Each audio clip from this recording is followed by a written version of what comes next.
Dr. Northoff is coming to us from Ottawa. He has two PhDs, 2 MAs, and an MD, I think. So he has a background in medicine as well as philosophy, medicine, neuroscience, and philosophy. That's kind of a special interdisciplinary mix for our group. We don't often see people who study the science of mind from that clinical angle. So he has a background in psychiatry, especially, and he's still a practicing psychiatrist, actually. And that informs his research as well. So when I first met Georg was when I invited him to give a talk in Boston when I was a graduate student. I ran a monthly talk series for 5 years. And it was like a neuroscience and philosophy talk series. And he was living in Germany, but he came over to do a talk for this series. And as I was reminiscing, a huge group of people came to see him. And so I was really paying attention during his talk because of that. But that talk was on the self and its the self and its brain, I think was the title of that talk. That was 12 years ago in 2008. And I was really fascinated with his account of the self. And you can actually see he has hundreds of publications, many books. But for example, he has a publication from 2016 in Cognitive Neuroscience, if you are interested, where he talks about the definition of self, a brain-based account of the self, and he argues we shouldn't have this higher order view of the self. We should think of the self as something really basically related to the way the brain operates. And that resonates with my own interest in my own work, so I'm really fascinated by that. So yes, we're very welcome. We're very it's very generous of Georg to offer his time to us, and we welcome him, and I look forward to your talk. Thank you, Dr. Northoff. Yeah, thank you very much. Yeah, hello everybody, and I hope you enjoy the sun. We had just the first snow today here in Ottawa, so be happy that you're in California. And thanks for the nice introduction and also for inviting me. And 12 years ago is a long time. And I hope I can show you that I developed, because ultimately that's what science is about. And for me, it's particularly nice that you're really interdisciplinary university where you have philosophy, neuroscience, cognitive science, basically as an amalgam between the different fields. So I will, obviously my talk will focus on a lot of empirical data, but I want to show you a little bit how important basic philosophical presuppositions are and how they can change our model of brain and ultimately the mind, which really guides my work and also puts a better understanding to this, because for sometimes it is a strange angle I'm taking. So I start a little bit with philosophy, and I call this, let's say, the argument or presupposition of specialness of the mind compared to the brain. And here on the left, you already see it's a classical view, goes back to Descartes, if not further down the road in the history of philosophy. The mind is special. Descartes said the mind is special because you cannot observe it in third-person perspective like the physical body. So that basically sets the stage for the assumed dualism, ontological dualism in Descartes, mind and body. The mind is special, / here I already introduced the term mental, and as distinguished from the non-mental, and you associate it with body and brain. And that, I think, this specialness has really transferred into our neuroscience. We obviously no longer assume a separate mind. However, they assume the argument of the specialness has been transferred within the brain itself. So here you see, I don't know whether you can see that, probably I have to shift you a little bit here. Okay. Yeah. So we have specific neuronal mechanism assumed to underlie mental features. For instance, neural correlates of consciousness, as distinguished from all those neuronal mechanisms which are not involved in consciousness. So you have this dichotomy of specialness and non-specialness now within the brain itself. And that is here really, you see this is in many theories of consciousness. This is a paper we just published. I did this together with Victor Lange, where we discuss different theories of consciousness. And this specialness is really present in both in philosophy, psychology, and neuroscience. Very briefly here, because I don't want to go into all this detail, you know that in phenomenology, you often have a distinction between reflective and phenomenal consciousness, parallels net block distinction between phenomenal and access consciousness. In terms of the self, you have the object, the me, and the subject I. So you have sort of the special is sort of split off. Yeah, and then in neuroscience, consciousness, you have different theories. You have global neuronal workspace theory, higher order thought theory, and the neural correlates. On the self, you have the mental self. And then you have also the embodied theories and other theories. So this is all discussed in this one. And then, of course, you have the large chunk of non-conscious processing, non-conscious, non-phenomenal, which usually philosophers put aside. Then you have the unconscious processing in psychology. And here I put this very tentatively, we can discuss this further, the active inference by Carl Friston, predictive coding and free energy. So, but what is important, what I want to convey in this slide here is really still you have this dichotomy.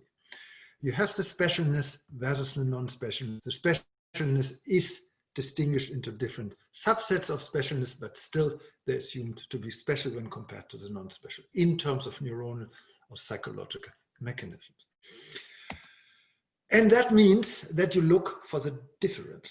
You look for that. So those neural correlates of consciousness that distinguish the neural correlates of consciousness from those neuronal features that do not mediate consciousness. So you basically partition the brain into two parts. Yeah? Into the special part associated with mental features like self or consciousness, and with non-mental features. Yeah, I could make the same point for the self, where long has been assumed special regions like the cortical midline structures and so on and so on. Yeah, so they look, and here you see your model of specialness of the mind compared to the brain, of mental features, of the neuronal correlates of mental features like the neural correlates of consciousness. You set the difference. Yeah, you look for the difference between the neuronal correlates of consciousness versus the neural correlates of unconsciousness. Yeah, and that's a principal difference. Yeah, like the difference might consist in integration, integrated information theory, in global neuronal workspace theory, and so on, you name it. However, my approach goes for the opposite. We rather look for some similarities. What is a basic feature of the brain as such, which permeates both unconsciousness and unconsciousness? What is shared by self and non-self? So I call that in a recent paper in Physics and Life Review, the common currency. So meaning there's a non-specialness. Maybe consciousness is just a matter of degree and not something special which happens in the brain. It's just a matter of degree what is overall shared by both unconscious and conscious processing within the brain. Yeah, and you already see the philosophical handwriting here. You see that's an ontological approach to the brain from the philosophical point of view. Yeah, it's no longer a purely empirical approach. So, and that is really, I think, a reversal of the approach. And I will demonstrate that. So I assume maybe mental features are not as special as we think in their neural correlates, or maybe non-special. And that means there's maybe a common currency. So, and that's the talk of my, that's the title of my talk, A Novel Approach to Brain and Mind, Search for the Common Currency. So that's basically the philosophical framing. I come back at the end of my talk very briefly to the implications for the mind-body problem. But now I want to basically throughout giving you support for this idea of the common currency. And I will briefly shed on some conceptual, explain it, and then discuss some candidate option, and then I will discuss empirical examples where we try to probe that. So, what is the common currency? So here I say time and space matter. I don't mean the matter as distinguished from non-matter. I think I mean by matter here, they're relevant. Yeah. So while seeing this, I become aware of that double meaning here. So time and space matter. Usually, and that's important, I had it actually the discussion with one of you, your students, that it is central to distinguish between the construction versus the perception cognition of time and space. So I give you an example. It's the same example I gave in my previous meetings here. Is, okay, imagine you're going to Hawaii and you go surfing. So you surf on the waves. Yeah, you have big waves and you surf on the water waves. So meaning you perceive the wave in a certain way. However, the waves are not constructed by you. The waves are constructed by the ongoing dynamics of the sea. Yeah. So similar in the case of the brain. The brain constructs its own dynamics. Yeah. Its own time and space dynamic. It has its own intrinsic rhythm. Yeah. It has its own intrinsic time scales, intrinsic neural time scales, which are more and more research in neuroscience. And there's a temporal hierarchy of different time scales. We have a paper coming out on that. And that is distinguished from the neural correlates of the perception and cognition of time. I can perceive time in a certain way as slow or as fast, but that may be related to the fact how my brain constructs its own time and space. So that's what I indicated here. Here the grid is basically assumed as the time and space construction. Here is a very concrete, it's a time series, how the brain constructs its own time. And let me be a little bit more concrete here. So what do I mean by construction of time? If you want to use, borrow from the philosophy from Kant, Immanuel Kant distinguished between inner and outer time. Outer time is the perception of time, inner time can be here associated here with the construction of time. So it's Kant put into a neurophilosophical, neuroscientific context. So what do I mean very concrete by that? And that's important. We mean, for instance, this here. So your brain has continuous fluctuations in its activity. Everybody knows that. And these fluctuations can occur in different frequencies. And these are spontaneous fluctuations. They're not induced by external stimulus. Yeah, and you see this, and it's important, and it will come back and back. So basically, you get a time series in EEG or fMRI, and then you can decompose that. You can do a Hilbert transform or fast Fourier transform, and then you get these different frequencies. Yeah, you have a gamma, 40 hertz faster, beta 13 to 30 hertz, alpha 8 to 12. Theta 5 to 8, delta 1 to 4, and then the really interesting, so this is all measured in EEG, MEG, and then the really interesting stuff for me is always the infraslow fluctuations, meaning what you measure in fMRI from 0.01, 100 second to 10 second, 0.1 hertz. So you already see here, you have, if you want to say so, different time scales. The activity fluctuates in different time scales, and that is important. And there is, as you want to, if you want to say so, there's system to the madness. Meaning, look again, go to Hawaii. You see a lot of big waves. You see some really big waves, and that's the wave you want to surf on. So these are extremely powerful, and you're almost afraid of surfing on them because they might smash you wherever. And then you have a lot of smaller waves, which are much less powerful and much more often. Of course, because it's faster frequency, so they occur more often. So here you already see power and frequency are coupled in a very special way, meaning you have slow waves and they're extremely powerful. And you have faster waves, less powerful. And that's typical, that's what you see in the next slide here. So there is a certain already that gives you a certain structure in the temporal features of your brain. So here, what I did here, this is a time series, spontaneous activity. We have no task, no stimuli, nothing. It's just your brain happily fluctuates. And you have this, what we call a power law distribution. You have the frequency here on the x-axis. You have the power on the y-axis, and it's typically the slower the frequency, the more powerful. And when you do a log-log on both sides, you get basically a power law distribution, and that is typical for scale-free activity. Scale-free activity, so it's basically a certain shape of your power spectrum, is a very interesting feature because it is ubiquitous in nature. It's not just in the brain. It is also in the nature. So you see it in seismic earth waves. You see it on the seaside, everywhere. Yeah. So it's really a basic feature, which of course philosophically is a very interesting in ontological regard. Then you can also do, that's what we call the scale-free activity. We can calculate the shape of the curve by the power law exponent. And then we can also do, that is in the frequency domain, obviously, and that now you can do it in the time domain. You can have the, what we call the autocorrelation function. Basically, you correlate each time point with all other time points. So you calculate your activity level at T1 with those at T2, T3, T4, and so on. And then T2 with T3, T4, and 5, and so on. And of course, the more distant time point, the lower the correlation.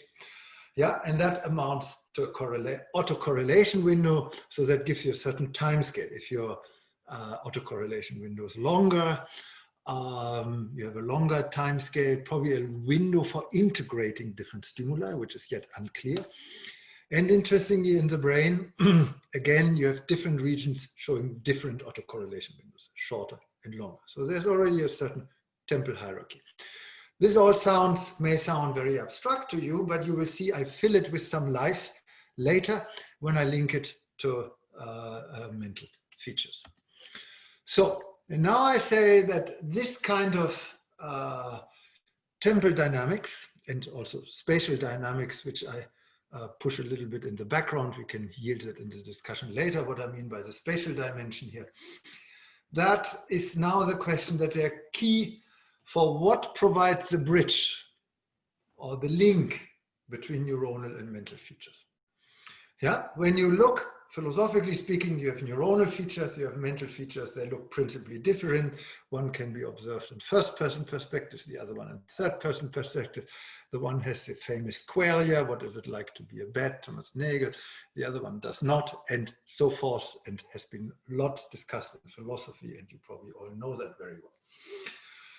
So, and I say, what is the bridge between them? So this is now basically the question, like you have on this side of the river a village, and on the other side of the river a village, what is the bridge? So that's basically what I can remember. This is a non-specialness of mental features. So what do they share?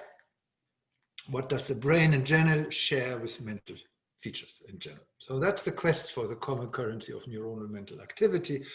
And in order to transform X into Y, X and Y must share some feature. For instance, you and I share the language. We couldn't speak. We wouldn't have any ways of communication if we wouldn't have the English as common currency or common language. So that's basically the very simple thing what I'm trying to hear. And without that common currency, I could not transform some of my ideas into your mind. So at least I hope so. So what I say basically is mental, again, you know my preference for surfing. I never done it by myself because I would be way too afraid of these big waves here. However, I think it's a good example. Mental features like free will, emotional feeling, self and consciousness and others are based on our brain waves. Let's say if you want to so mental waves and neuro waves. So how can we imagine that? So here you see the comparison, you see a big wave, you see the surfer, and how the surfer basically rides on the wave.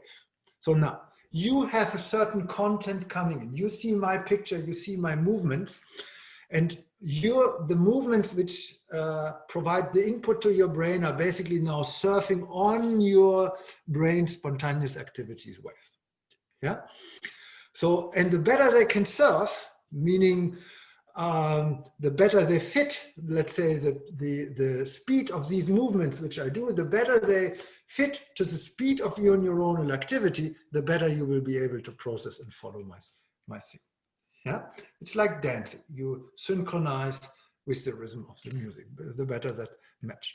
So the idea is basically here that time and space dynamics, or if you want to say, put simple waves, are basically provides the dynamics of time and space, provides a common currency. You have dynamics of time and space in neuronal activity. I've showed you already how you can decompose it. And I will now show several examples how dynamics in time and space might also be present in mental features. So I know this is a very unusual approach to mental features, because usually you say, you have certain contents. You have conscious content as distinguished from non-conscious contents. Yeah, all the visual masking paradigm, backward masking, and so on and so on. Here, I'd rather not focus so much on the contents themselves, but how the contents are integrated and structured in a broader temporal spatial organization, in a matrix, if you want to say so. And you will see why I do that. It has a strong background. That's where my psychiatry comes in, because that's where the problem is, probably in many psychiatric patients. So the main argument, the main claim, if you want to put it philosophically, of my talk is really this temporal spatial dynamics. The construction of time and space provides a common feature, common currency between neuronal activity and mental features, meaning you need to track it down in both, and then there must be some kind of correspondence. And that kind of correspondence I now want to indicate by some empirical examples, which of course is the very early stages of this temporal spatial approach, but I hope at least it gives you an idea, and we have much more in the pipeline on that. This is basically the idea here. Now I will give you two examples, the sense of self. So now you can judge whether I made some progress compared to 12 years ago. And yeah, and it's very nice. I will tell you why the self was instrumental in this, coming to this idea. And the second example will be time-speed consciousness from psychiatric examples with depression and mania. The idea, we formulated this in a paper last year, 2019, I think came out this year. And this is really, gives you some of those ideas. Yeah, let me start with the self. I don't think that I showed that picture 12 years ago, but you never know, you may know. So what is the self? Of course, yeah, and this is very important. You mentioned that 2016 paper, the basis model of self-specificity. And indeed, when we get up, we automatically recognize ourselves. There is no, we just know ourselves. It's basically our default, yeah? And how can you investigate that? Yeah, and important is the self is not a given. Yeah, let's say if you use the terminology of Wilfried Sellers and John McDowell, it's not a given. It is a construction, because that can go wrong. And trust me, as a psychiatrist, I met all kinds of interesting people. So these included Jesus, Buddha, Nefertiti, Mao, and others. So now you probably think this guy is completely crazy. Yeah, but indeed, the people who experience that they are these people, they are certain.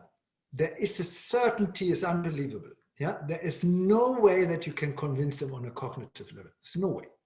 Yeah. So indeed, and that is typically in schizophrenia, in psychiatric disorders, also in mania, go wrong. So this is something, so meaning there must be an active construction process. Yeah, again, and of course now you can imagine I will link that active construction process of the self to the construction of time and space, but that will come later. So I'm sure I showed this one 2008, 12 years ago, because this is a paper we published in 2006, where we reviewed all the studies on self versus non-self, whether you had emotion or facial or motor, social, spatial, verbal, you name it. And interestingly, they all put it to cortical midline structure. So since then, there was a lot of discussion. Are these cortical midline structures specific to self? Now we know better they're not, because they're also involved in episodic simulation, mental time travel, in mind wandering. And also there are other regions outside, like even the visual cortex can be associated with self. So that's an important thing, which I don't want to pursue this line, but I want to mention that for those who search on the self is not to be identified with internally oriented cognition content, because we can also have to external oriented content, like sensory context from the outside world. We can attribute a sense of self to that, or self-specificity. So the self is basically probably more prior, more basic than the distinction between internal, external cognition. So, and after this, and what I was always interested in the self is this specific sense of subjectivity. Where does this subjectivity come? Because the self for me is a placeholder for basic subjectivity. And here I am very philosophically inspired. A basic subjectivity in the sense, for instance, of Kant. Yeah, of course, after all, I'm German, I can't hide that. So, and after that, and then of course, what was also at the time very apparent, the overlap with the default mode network. Yeah, Recklett 2001 published the default mode function of the brain, which later muted into default mode network, and these of course are the core of the default mode network. Andrews Hanna calls this the core network, these cortical midline regions. So no doubt. So, and then we said maybe there's an overlap between resting state and because the default mode network was supposed to show high resting state activity. And maybe there's an overlap between the self, the regions of the self, and the resting state. And that's what we did too. This was another meta-analysis 2011, which I did with a Chinese postdoc of mine, who's now in Guangzhou, professor, and he has a free life, free of the virus, fortunately. So, and indeed, we showed that particularly these cortical midline regions, here you see the perigenic anterior cingulate and the posterior cingulate. You see it here, and you see it posterior cingulate here, overlap. So meaning it seems to be that those regions which show high resting state activity also show high activity during self-specificity in various paradigms. And actually, interestingly, the insula, it's not shown here, but when you look into the paper, the insula is also, because we have many subsequent papers, we really show the insula and the ventromedial prefrontal cortex co-activated during self. So this is a very interesting thing, because it really made me thought, if the self already overlaps with the resting state, then maybe in the resting state itself, there's already a basic subjectivity present. So that was supported by other studies since Whitfield Gabrieli, Davy 2016, and we did a couple of studies. And after this finding, I said, maybe this basic subjectivity is already present in the resting state. So that really led a complete reversal of my view, that I say, okay, maybe your whole brain is no longer stimulus driven or content driven, but it's driven by the spontaneous activity. So in that, I'm sure I didn't present like that in 2008. So, and that really led me to the whole thing of maybe our self is already encoded in the resting state and shapes the self. So that means maybe the self is not a higher order cognitive function in response to self-specific stimuli, but it's already down there in the resting state when there is not much cognition involved. Maybe it's a very basis function. So that resulted in the basis model of self-specificity 2016. So then, of course, the question, what are the features in the resting state that encode and process this basic sense of self? And phenomenologically, I mean, it's true. Our self is always there, whether implicit, explicit, we're aware or not. It's always there, and it's always in the background of everything we process. We can't avoid it. So, and So that's here already said, it, neural overlap between the brain spontaneous activity and yourself. And then the question is, what are the features in this resting state activity or in the spontaneous activity that mediate the self? So there's no specific cognition content yet. So what is it? So maybe that's the time and space construction I was speaking about. So then we said, okay, and you already have seen this slide, maybe it's the temporal structure of your fluctuations that may mediate the self. So then I did all that. I don't need to do this. So then finally, and it took us obviously some years to understand all the spatiotemporal dynamics, because you have to go deeply into physics, into engineering, because the engineers, they have all these good measures. So, and one of the measures is this, what I already mentioned before, the scale-free activity. You remember that was the, whoops, that's okay, there it goes. So that is the shape of your power spectrum slash the balance between the power in the faster and the power in the slow.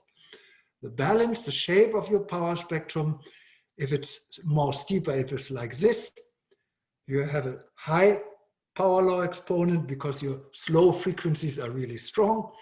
Whereas if you have less power in the slower frequency and maybe relatively more power in the faster frequency, then it's more flat, let's say like this, and then you have a lower power law exponent.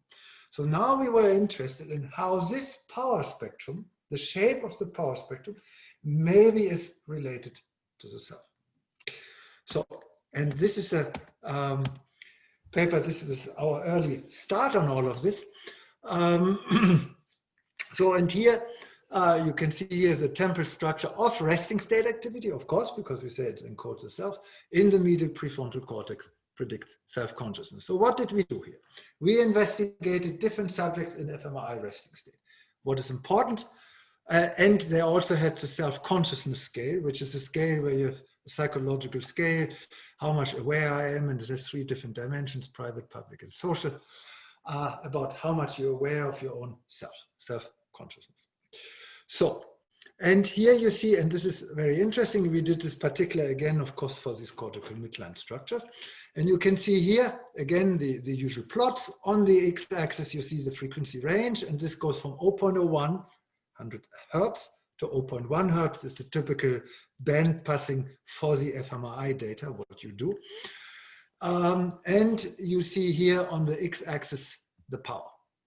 Yeah, so, and you see typical, the slower the frequencies, the higher the power, the faster the frequency, the less the power. So that's basics. Now, what is the really interesting thing, what you see here is that you, oh, where's my cursor here? Yeah, each line is one subject. So each line is a power spectrum of one subject. And you can see for the medial prefrontal cortex, for this region, and you can see how much they differ from each other. The huge inter-individual differences. Here, this guy has a very strong power in the slower ranges, meaning a high power law exponent. Okay, there's my cursor. Has a high power law exponent, and whereas this one is more flat, has less power in the faster, so meaning a lower power law exponent.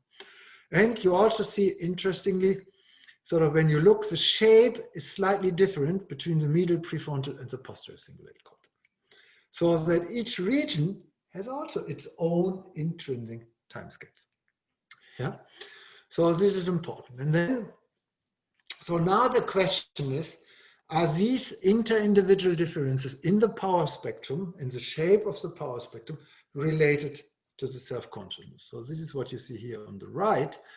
You see clearly, particularly for the private self-consciousness, not for the public and social score, only for the private, meaning the higher your private self-consciousness, the higher your power law exponent, and then means the more power you have in the slow frequencies. Yeah, so meaning if you have more powerful waves, slow waves, you have a stronger degree of self-consciousness. So this was in fMRI done. Then we said, next question, how about faster, so fMRI has a frequency range of 0.01 hertz to 0.1 hertz, so from 100 seconds to 10 seconds.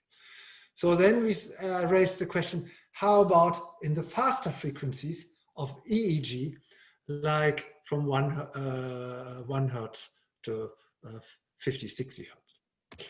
So this is what we did here. Does the same relationship between scale-free activity and self also hold for the faster frequency of EEG? So again, resting state, again, self-consciousness scale. And you see here typical EEG power spectrum. Everybody who does EEG obviously knows what this is. So this is again the frequency. This is now log power law exponent. And you see here typical alpha oscillation around 10 seconds. That's very typical for the resting state, particularly if you have your eyes closed. And again, interestingly, also in this faster frequency, we again see this relationship with the power law exponent into self-consciousness private score, meaning the higher your self-consciousness, the higher your power law exponent. Meaning higher self-consciousness goes together with stronger power in the slower waves, meaning here in 1 hertz to 5 hertz in delta theta. So meaning your curve is a little steeper. And interestingly, this was done by Anne-Marie Wolf. She also calculated other measures, other temporal measures of resting state, like the autocorrelation window. Remember, the autocorrelation window was this one, where you correlate your activity between the different time points, and you get an autocorrelation function. And the higher that correlation, this is what is written here, the higher that correlation, the longer your autocorrelation window. So, and then you also had another measure, which is typical, that you can measure the cross-frequency coupling. So you look at the phase of the slower frequency, the phase cycle. So this is the peaks, this is the trough. And then you see how the amplitude of the faster frequency is related to that. You can here, for instance, see that here in the peak of the slower one, the amplitude of the faster one, it's low. Whereas if you're in the trough, you have a very high amplitude. So that is what is called cross-frequency of phase amplitude coupling. And we calculated here in terms of the modulation index, meaning the phase of the delta from 1 to 4 hertz related to the amplitude of all others. And again, that also yielded a very nice correlation with the self-consciousness. So now you say, yes, Northoff, this is all nice and dandy, but how is all that related to the mental level, to your sense of self? Very fair question. So here, this is a figure from that paper. The assumptions here, so the power law exponent measures the temporal structure of your power spectrum. Basically, more powerful slow frequencies nest or contain the less powerful faster frequency. So this is about temporal nestedness. Now look onto ourselves. This is what we do. We continuously link different time scales. Yeah, I've always my long-term self, my whole biography, and the very short-term quick. Even when I hear my name, suddenly I react. So my self is sort of operates across different time scales. It's like a Russian doll. I always like to make here, like this Russian doll example. It's that you have the faster time scales nested within the slower time scales. And it seems to be that our self seems to be an example of that, because it cuts across different time scales. Then you have the autocorrelation window. Of course, the more distant time points with each other, the more temporal continuous yourself. Also clear temporal continuity, and that's what it is. When you do, for instance, the delay discounting task, Ersner-Hersfeld has a very nice paper on that, 2010, meaning you can operate with delay, and yourself provides the temporal continuity. And then you have cross-frequency coupling. Remember the phase and the amplitude. That's basically where you integrate slower and faster time scales. So you have temporal integration. So the assumption is that all these three processes are also operative on the psychological level, meaning providing a common currency. So far you say, yeah, Northoff is nice and sure, you showed me some correlation, it's always weak, but you didn't really show the temporal component on the psychological level. True. So, meaning are the temporal features of the resting state really relevant in psychological and behavioral terms? I show you, I don't go into detail of these findings. First, some indirect support that when you change the resting state's temporal structure, then you can get changes in yourself. Typical example in schizophrenia. So here we show that the autocorrelation window and the PLE, and we call it here, are abnormally long. So the PLE is abnormally strong, power exponent, the autocorrelation window abnormally long. So prolonged intrinsic neural time scale. So maybe these guys integrate too many stimuli at once. That's an assumption which we need to show. And then we see also interestingly in autism, so this was an EEG study here. So meaning, and you have, it is known in schizophrenia, a basic self-disturbance. So interestingly, these changes we saw only during a paradigm that involved the own face. We did not see this in an auditory oddball paradigm. So these time scale changes really seem to be related to the abnormal self in schizophrenia. So more details you can see in that paper. And then we also showed in fMRI in autism, you know that the autistic people are detached from their respective other and social contact, abnormal scale-free dynamics, in particular the salience network. This was an fMRI study. So meaning it seems that these time scales, this dynamic temporal dynamics is in the resting state is relevant for our sense of self, indirectly through the disturbance in psychiatry. However, you also want to have some more support. So here is a study which just came out recently. Here we tested how much your autocorrelation window and your power law exponent can mediate delays on the psychological level. So let me show you what we did. So here, the upper R is a typical paradigm by Zui et al. She's an original from China, but now she's in England, in Bath. Matching of self. So basically the task is, you see here R, you see a certain figure like a triangle or a circle, and you have to associate, and that is basically, they tell you, okay, the triangle is you and the circle is another person. So you always have to link them together. And that's basically, they call it the matching, yeah, between matching of self and schema. And then you do this for self and non-self. And then you see that the matching between the schema and self gives you significantly faster reaction time and better accuracy than the matching between self and non-self and schema. So that's the typical self-bias. You have better accuracy and faster reaction times. Yeah, that's a typical psychological paradigm, very excellent paradigm, by the way. She invented that.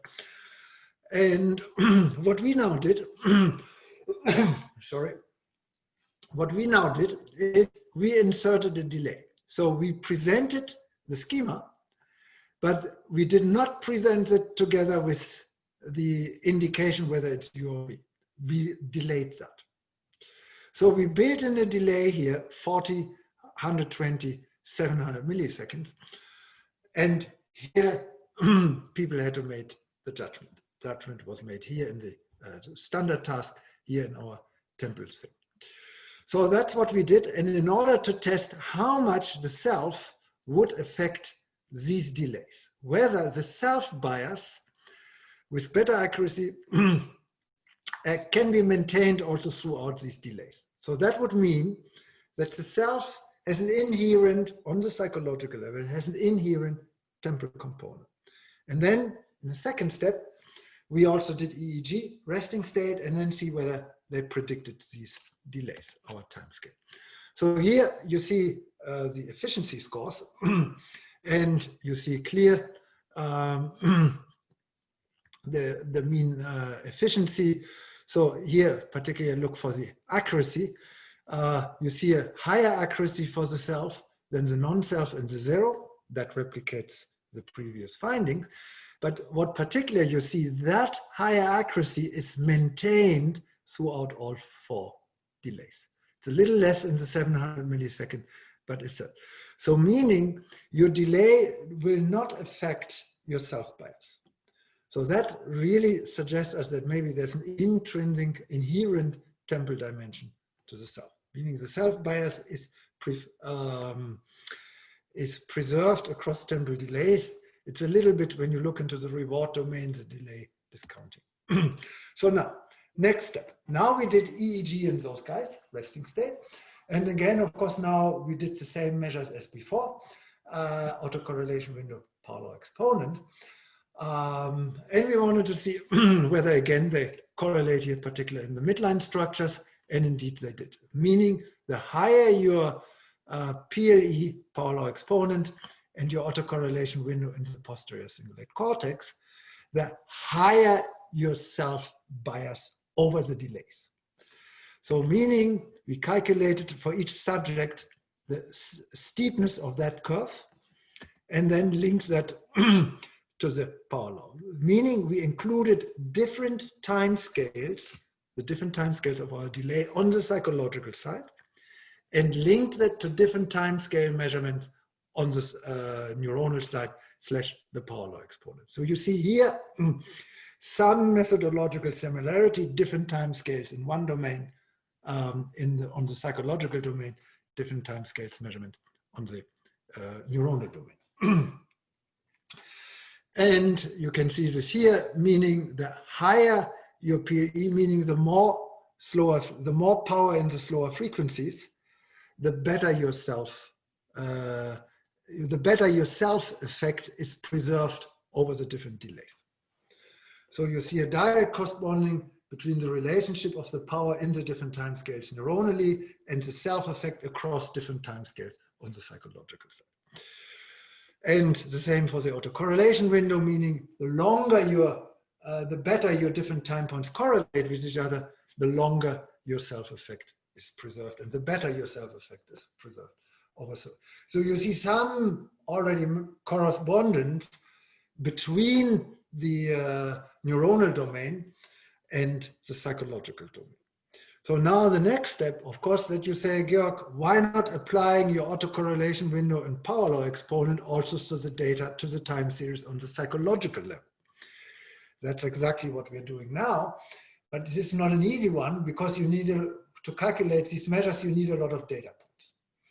And in EEG, you're very lucky, you have the high sampling rates. So you want at least, let's say, 500,000-600,000 data points. And I don't need to tell you, it's not as easy to get a continuous 500, 600 data points on the psychological side. But that's exactly what we're currently doing, that we're constructing paradigms in that respect. So to really have the same measures for time series of both psychological and neuronal data. Yeah, to really show, look, there's a similarity, there's a correspondence in the temporal structure. So that's basically comes to this. This is a figure from the 2019 paper. We really say, look, you have these temporal dynamic measures on the neuronal side, and they shape the self in a very basic sense, a spatial temporal sense, temporal integration, and that in turn strongly structures decision-making, attention, reward. So this is what Zui, in a very nice paper, Zui Humphrey 2015 ticks, speak of the integrative function of self, because it really impacts decision-making, attention, reward. We had papers on self and reward, and self and emotion, self and decision-making. Zui did some very nice papers on self and attention, self and perception, and self-attention. So really, and we assume that that structuring, that what she calls integrative function of self on a cognitive level, may be related to some kind of spatial temporal integration based on these measures. So we're currently conducting other experiments. And I just want to give you an idea what we are doing here. I always like this painting, I'm sure you know this, Last Supper by Leonardo da Vinci. And it's not only this painting, so this hangs in Milano.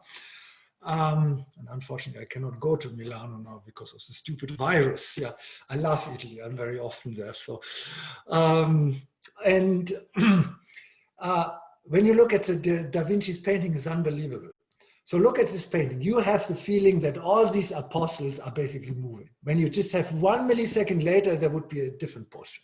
Yeah, they look alive. There's a dynamic in there. And also, you see it's a 2D canvas. You see a 3D spatial structure. So what he basically creates, you see this also in Mona Lisa. Look at the background of the Mona Lisa. You have the feeling that she's just in the background of her is the river flowing. It's unbelievable, these landscapes here and how dynamic it is. Yeah, so he creates a 3D dynamics on a 2D canvas. And I would argue that's exactly the same what this brain does. It creates a virtual 3D temporal spatial dynamical space. And that, within that, we have our mental features. And that's exactly what you experience. What phenomenologists say, we have an inner time experience. We have an inner space experience. Yeah. If you want to say that, you cannot observe that in third person perspective. Yeah. This is really a first person perspective feature. So it's basically like a creation of an artificial 3D dynamic or virtual 3D dynamic. Okay. Let me go to the second and last example is of a common currency is time speed perception. So I already mentioned what we can learn from schizophrenia and autism. I showed you the time scale stuff. Here I bring you another example, which goes back in bipolar disorder. So what is bipolar disorder? Sorry. What is bipolar disorder? Bipolar disorder is if you have extreme depression or you're extremely happy. So this is not just the kind of depression or happiness when you pass or fail your exam. It's a happiness which unfortunately leads unhappiness or happiness which leads you unfortunately to the psychiatrist because you cannot cope with it anymore. So I mean real depression. So what we did here is we investigated the functional, the variability of the neuronal activity. So basically, instead of functional connectivity, which many people do in the resting state, we did the variability. That means the root mean square of the amplitude. So meaning how much your amplitude fluctuates across time. So it's an intrinsically dynamic measure.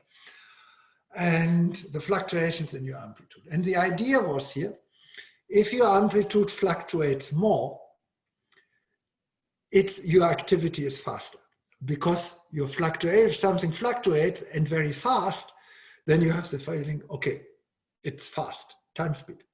So we try to take the neuronal variability as an index of neuronal time speed. So the first thing we did this variability pattern here in the default mode and sensorimotor networks. And I don't go into detail of these results. I just show you that we showed opposite, whoops, sorry. I just show you that we showed here opposite patterns, which by itself is very interesting. The DMN in depression showed abnormally high variability, meaning there's a lot of fluctuation. And that goes very well in line with this increased self-focus and these crazy ruminating thoughts in depression. When you ask the really clinically depressed patients, they tell you about this ruminating thought and they cannot go against it. And the thought, interestingly, have their own thought dynamics. We have a paper in revision where we show that these thoughts are abnormal, show an abnormal dynamics, where we really measured the thought dynamics with a time series. And at the same time, the sensorimotor cortex is decreased in its variability. So that's very typical. And if your sensorimotor cortex does not fluctuate properly anymore, what happens? Of course, you don't initiate movement. So how does that manifest in the symptom? Psychomotor retardation.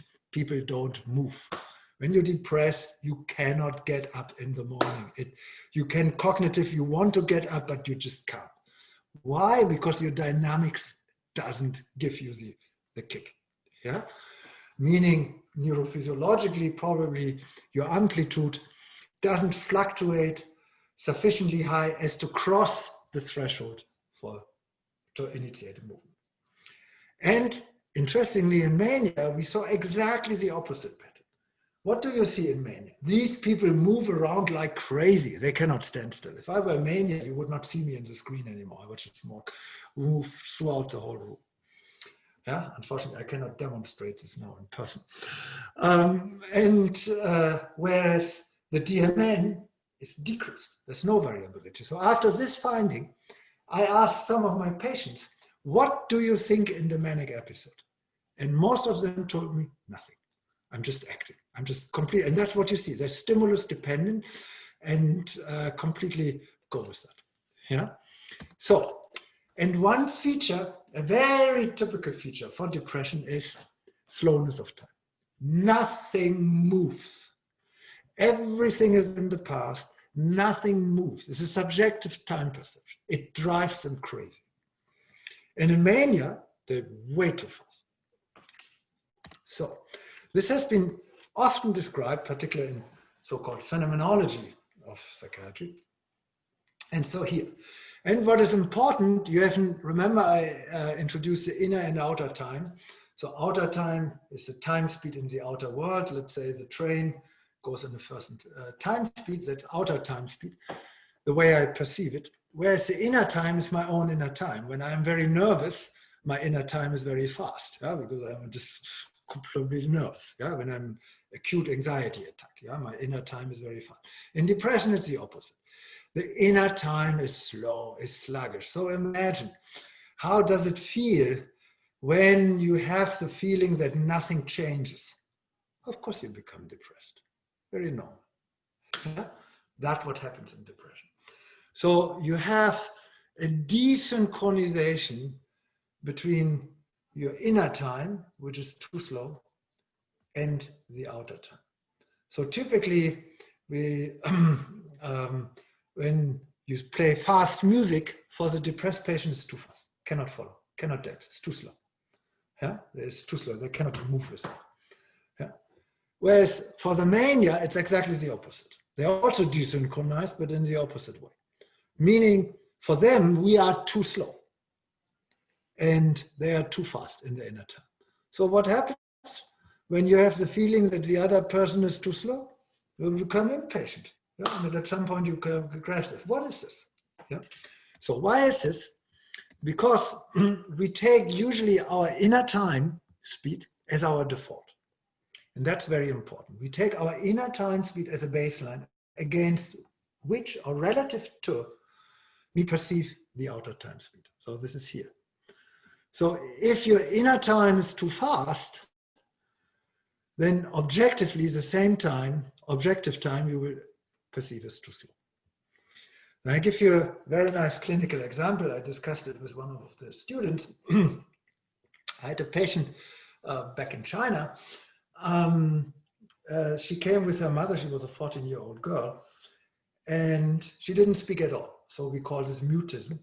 She didn't speak at all. She had no neurological lesion, and the mother spoke normal speed. Normal speed was okay. And then, so it was clear it was a severe episode, first episode of a major depressive disorder. It was also running in the family.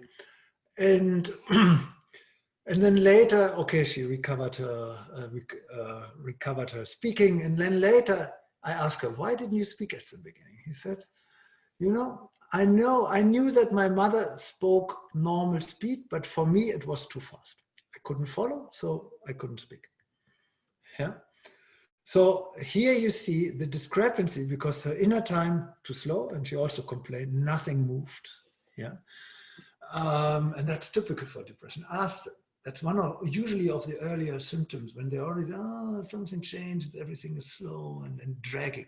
And when something is slow, it drags you down, literally. In your mood, you're not motivated and nothing.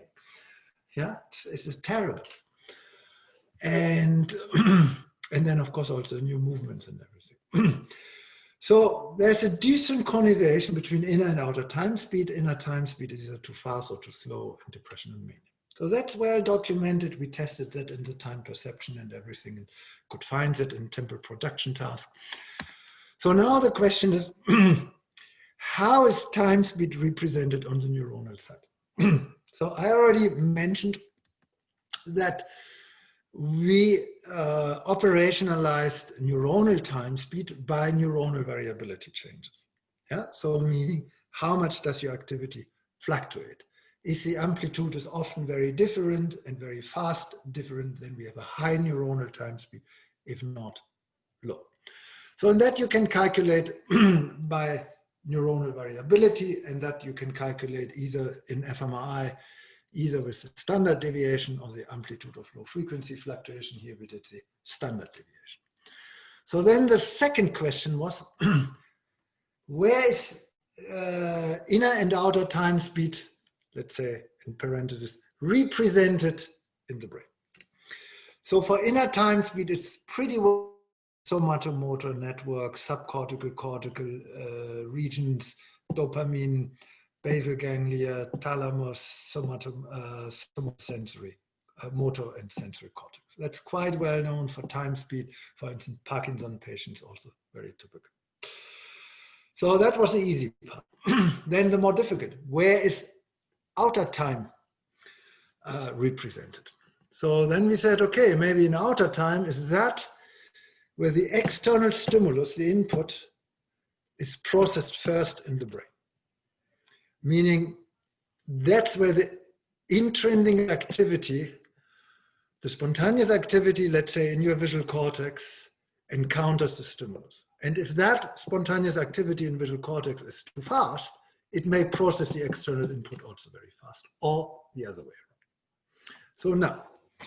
So we have now a neuronal measure, neuronal variability, as an index of time speed on the neuronal level. Then we have two different networks, the visual network for outer time speed perception and the motor network for inner time speed. So now we did exactly that in our patient, and the hypothesis is clear. So first, let's say, too fast, sorry. Let's look first at the healthy subject. So somatomotor network was inner time speed perception, visual network, outer time speed. And you can see more or less somewhat a balance. Outer time speed is a little faster than the inner time speed. This is neuronal variability in fMRI, in visual network, and somatomotor network. So now look at the depression. Remember the case history? She experienced the outer time, the speech of her mother is way too fast, relative to too slow inner time. So that means you would expect too much variability in the visual networks and lower variability in the somatomotor network. And that's exactly what we saw here. Look at that dramatic difference, and interesting, this hold in every of the single 55 patients here. And then we did the mania. Look, remember the mania are those guys who have too much inner time speed, and for them the outer world is too slow. So they run around like crazy because they have so much time speed. Yeah, good. This Zoom restricts me really, because I usually like to move when I talk. Yeah, and the whole room. However, so and here you see it's the opposite. So here suddenly your neuronal time speed in the somatomotor network is faster than in the visual network. So that reverses this relationship. Yeah. And then we calculated the ratios, because remember, you perceive the outer time speed relative to your inner time speed. So that means on the neuronal level, we need to calculate a ratio. And that's exactly what we did. And you see here again very nicely. So this basically inner time speed divided by outer time speed. You see the ratio in the mania is much higher, in depression is extremely low, and the healthy subject are somewhat in between. Yeah. So basically we took that as a proxy, and here you see basically again a nice summary. It's a nice figures. This was done by Italian postdocs Paolo Matteo. Here's a nice balances. You see here you see here the time speed, perceived time speed, neuronal variability, and you see the balances when you have a lot of high sensorimotor network variability, low in visual network, you perceive the outer time speed as too slow because your inner time speed is too fast. And in depression is the opposite. For them, everything is extremely fast because the inner time speed is so slow. And usually we have some kind of balance, a synchronization, which of course flexible. Like say, when I do this, you can somewhat follow. Yeah. But now imagine if you were depressed, you say, what is this Northoff guy doing? He's making these fast movements. What on earth is this? And what does he mean by that?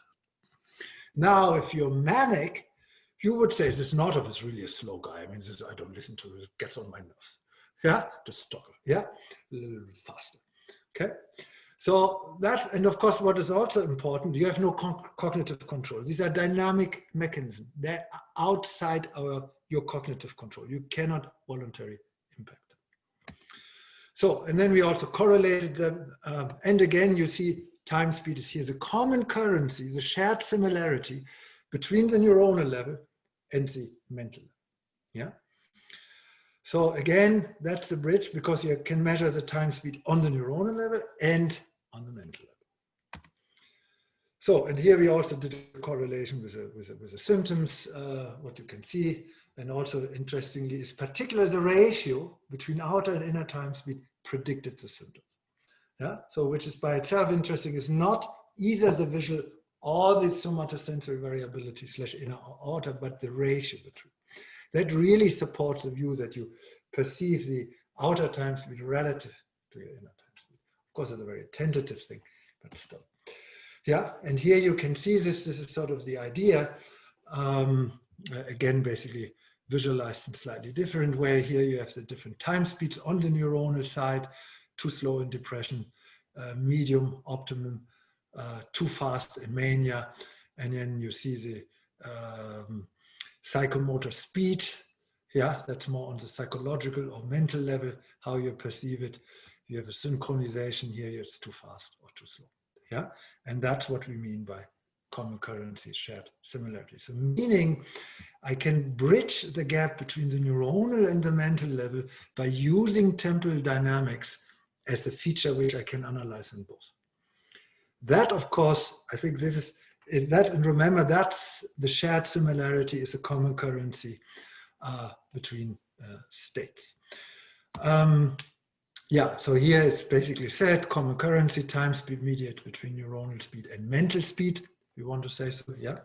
And now we're really using more and more. We also just worked the whole day this morning. I worked on a paper on mind wandering and thought energy, which you can measure by the power spectrum of your thoughts and things like that. So that we really have the same measures on the neuronal and mental level. Yeah, that's the idea. And I think with the waves, I already mentioned that enough. You all know that. So I come to the end, the last couple of slides. Of course, as you see, I'm work in neuroscience, use a lot of psychiatry to support my neuro-mental mechanisms. And I just want to very briefly sketch the implications for neuroscience, cognitive science, and philosophy of this approach.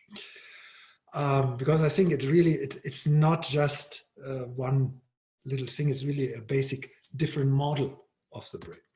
So it really applies, what do I mean by spatiotemporal neuroscience? So spatiotemporal neuroscience, so this is this year 2020, here. So what we usually do, we look at this one. Yeah, we look at social neuroscience in the imaging over the last 15 years. You have all these different disciplines exploded: affective neuroscience, social neuroscience, cultural neuroscience, cognitive neuroscience, and so on and so on and so on. Yeah, they look at brain function. How specific functions like attention, working memory, mind reading, and blah, blah, blah, blah. Yeah, and empathy and so on. Yeah, which is perfect. It's very nice. And I think we learned a lot about that. And this is mainly about, if you want to, so about certain contents. You have certain emotions. That's your affective content. Content here now, in a way, is distinguished from the traditional concept of form in philosophy. Yeah? So content, you have sensorimotor contents like movements, like action, affective, different emotions, cognition, working memory, attention, and so on. Social neuroscience, empathy, and things like that. So this is about content on the psychological level and brain function. Yeah? And you know that you have different regions and different networks, different functions, and you all know that very well. Yeah? However, I would argue this is excellent and well mapped over the last 20 years. However, I would argue that there's a deeper dimension to it. There's a deeper dimension to the brain, and that's the brain dynamics. That's the spatial temporal, that's these oscillations, these fluctuations, that's the intrinsic neural time scales, the temporal hierarchy, and another thing which I didn't mention at all, the spatial side, the global signal topography. Yeah, fMRI global signal, when somebody's interested, I can tell more about that in the discussion. Yeah, so, and your spontaneous activity constructs its own inner time and space. And then comes an external stimulus and just modifies it a little bit. Like the surfer on the waves. Yeah, that's your function. That's your external task. That's your stimulus. And that's your ongoing brain dynamics. Yeah, and your external task stimulus is embedded within this ongoing dynamics. The better they are embedded, the more likely you will have consciousness. If they're not embedded at all, no consciousness. So, yeah, and that's why I said, so spatial temporal neuroscience for me is not just the networks and the oscillation of the resting state. It is much more. It is how these spatial temporal and structures impact cognition. Like, for instance, I showed you the example with the self-consciousness and with the delay stuff. Yeah, and that's something we do more and more. So it's really a complementary approach to the cognitive approach, which looks for specific content. I would not look for attention versus different attention, but I look how the different degrees of attention are related to different dynamical features, like different power spectra in the ventral and dorsal attention network. And then you see, and this is an important thing, here you see this. So cognitive neuroscience is really built, is a more conceptual part of the slide now, is more built on input, cognition, output relationships. I say that is complemented. It's not an either or, complemented, embedded in spatial temporal relationship. Because I say the input, cognition, output relationship ultimately made possible, facilitated or predisposed by the spatial temporal relationships in the spontaneous activity. Cognitive neuroscience is very stimulus and content driven. Here I would rather say, how looks the different thought contents are embedded in a deeper dynamics. Yeah. Then the psychiatric patients, the depressed patients, they have the same thought contents as us. There's no difference in thought content. But certain thought contents are abnormally emphasized in depression because of an abnormal underlying dynamic. If it's too slow, if the dynamics is too slow, then you have predominantly negative contents and self-related content. And that's exactly what you have in depression. Everything is focused upon the self and everything is negative. Yeah? Because your dynamics is shifted towards the slower part. And then cognitive neuroscience, and this is probably a hard nut to swallow, it's mainly about processing of information. Here, I would rather say that spatial temporal is primarily about integration of different time and space scales.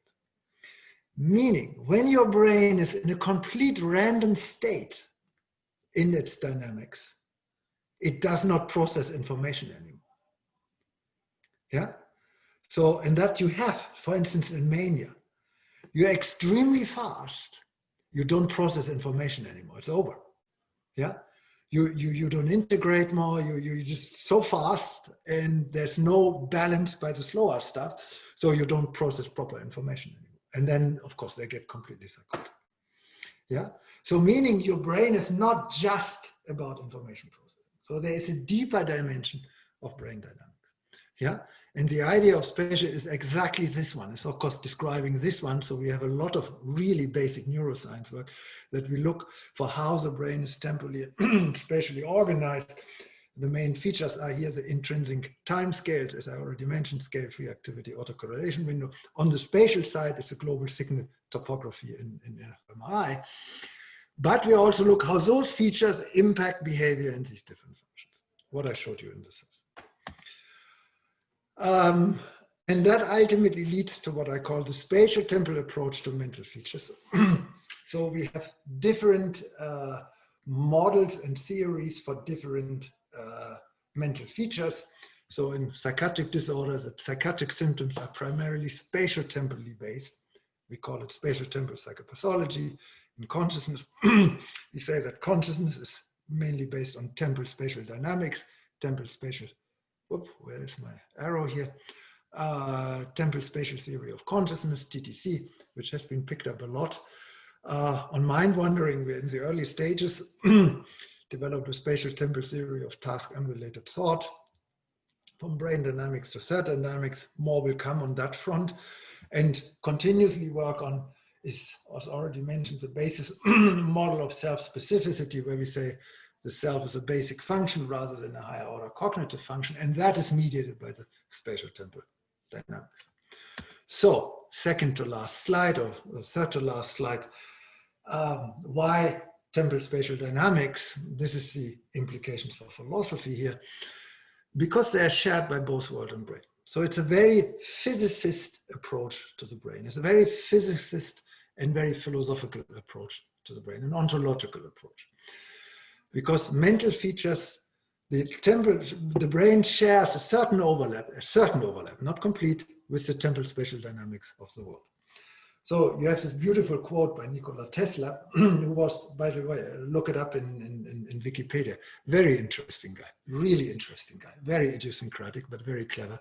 If you want to find the secrets of the universe, think in terms of energy, frequency, and vibration. So here, basically what he's saying, think in terms of temporal spatial dynamics. I say, okay, I take that lesson and apply it to the brain and mental features. And that's what I try to do in the Spontaneous Brain book 2018, which is a real philosophical book, neurophilosophy, or as I call it, non-reductive neurophilosophy. So I would say that temporal spatial dynamics connects us with the world through the brain. Because the brain's temporal spatial dynamic is part of the ongoing temporal spatial dynamics of the world. Meaning there's a second meaning of common currency. There's a common current. Temporal spatial dynamics provides not only the common currency between brain and mental features, neuronal and mental features, but also between the world and the brain. So that's a good group. So this is, of course, now a neurophilosophical statement. Yeah.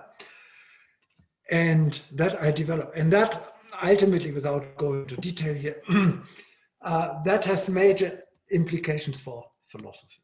For instance, for the mind-body problem or the heart problem. So here, this is very nice from the New Yorker here. I love this one. The mind-body problem, get up. No, the body says. And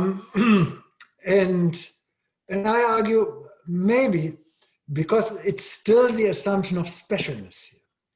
And even if you negate the mind, if you're an eliminativist, identity theorist, reductionist, or whatever in the mind-body theory, you still presuppose the conceivability of mind.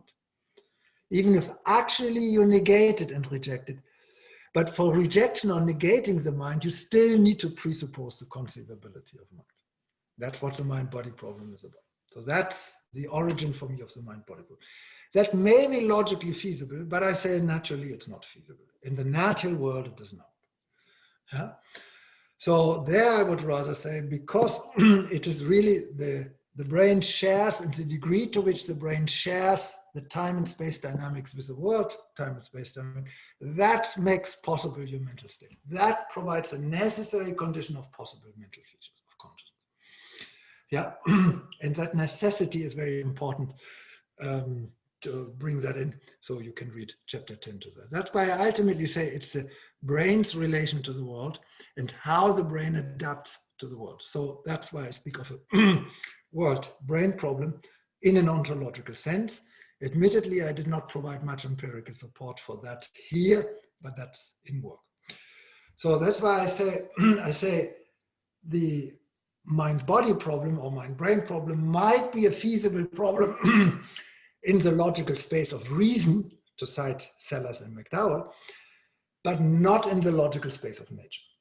Meaning, in a strictly ontological sense, restricted to the natural world, is distinguished from the logical world, the mind-body problem is for me a meaningless, senseless problem. To be harsh, it's nonsense. In the logical world, it might be true. Yes, we can have that, but I don't judge about that. Yeah. So where I would say the word brain problem is an alternative, and I would argue it's ontologically and empirically more plausible than the mind-body problem. So ultimately, it's of course a matter of plausibility. However, that leads much into philosophy, and you can read that in the book. So, and what is important that I consider the brain here as part of the wider world. That's why I speak of world-brain problem rather than of brain-world problem. Yeah, because that would mean to center the brain in the center of the world, but that's not true. That's very pre-Copernican. And with that, I come to the end of my talk. I hope that at least I could make you think in either conceptual or experimental terms that maybe we might want to reconsider our model of the brain and mental features from the specialness argument to the non-specialness and the common currency approach. And even if you don't share all this common currency thing, you say this is all nuts, fine. Maybe it at least gave you some interesting ideas for your next experiments, how to design them and how to consider the spatial temporal component. Thank you very much.